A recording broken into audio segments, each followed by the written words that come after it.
Magandang tanghali po sa lahat. Luzon, Visayas, Mindanao, kung saan kayong dako ng mundo po, tayo nagbabalik dito sa ating munting channel, Samuel Soriano TV29, para mag-discuss ulit ng another coins. At ito po ay ating hilig, mangulikta ng barya, kaya ho tayo nandito nagsisiling ng kanilang mga halaga. Ang aking mga koleksyon po, at isa ho tayong kolektor. Magandang tanghali po sa lahat ng aking mga subscriber kung saan kayong dako ng mundo po. Keep safe po sa lahat and God bless. Yun naman pong nanonood dito na mga senior citizen, kung saan kayong dako ng mundo po, ayan.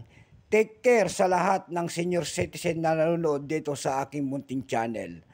Ayan, God bless din po sa inyo kung saan kayong dako ng mundo. Maraming salamat din sa nanonood po doon sa aking FB page, yung mga nakapalo sa akin, thank you so much. Yun naman pong hindi pa po nakapag-subscribe dito sa aking YouTube channel at gusto nyo ang ganito mga topic po about coins, baka pwedeng humingi sa inyo ng pabor at malaking tulong na po ang inyong gagawin tulad ng pagpindot ng ating subscribe button, like and share para ma-update po kayo sa mga latest ko pang gagawin mga video po.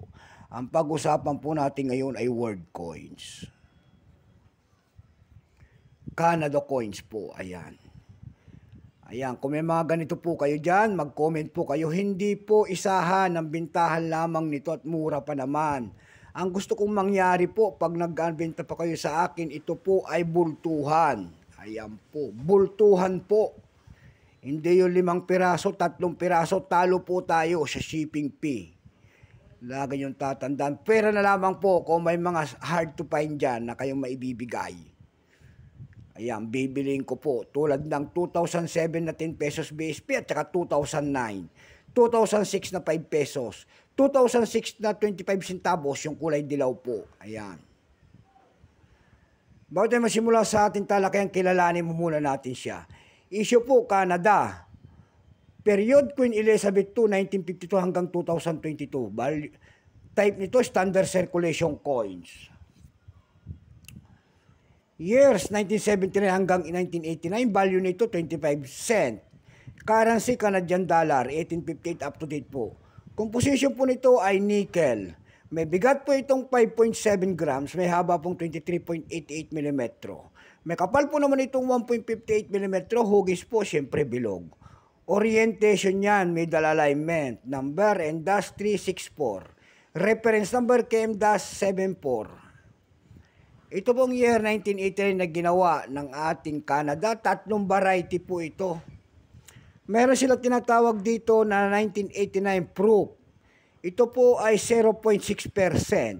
Meron din tinatawag sila rito na 1989 proof like 1%. Itong hawak natin, ito po ay nakapaloob sa 1989 24%. Kung ilang piraso naman ng Canada ang ginawa rito sa hawak natin barya na ito, ito po ay 119,796,307 piraso po. May price na po ito doon sa ating numista.com. Yung kanyang very fine ay 13, extra fine 13, almost uncirculated 20. Ang circulated po nito ay nagkakahalaga po ng 79 pesos.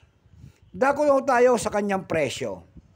Doon sa ating EB.com, nakakita ko tayo nagbebenta doon ng $17. Meron din tayo nakita doon na $9.96. Meron din tayo nakita doon na 880 pesos. Yung pinakamalit po na bintahan doon ay 167 pesos. Dako naman tayo sa Carousel PH. Sa Carousel PH po, nakakita ko tayo nagbebenta doon ng 120 pesos. Nasundan po ito ng 100 pesos. Mayroon pong 6 na ganito nagbebenta doon. 6 na piraso po, year 1989, binebenta niya po na 600 pesos. Ayan lamang po ang aking may babahagi sa kadna. So hanggang dito na lamang po, Luzon, Visayas, Mindanao, kung saan kayo dako ng mundo po. Keep safe po sa lahat and God bless.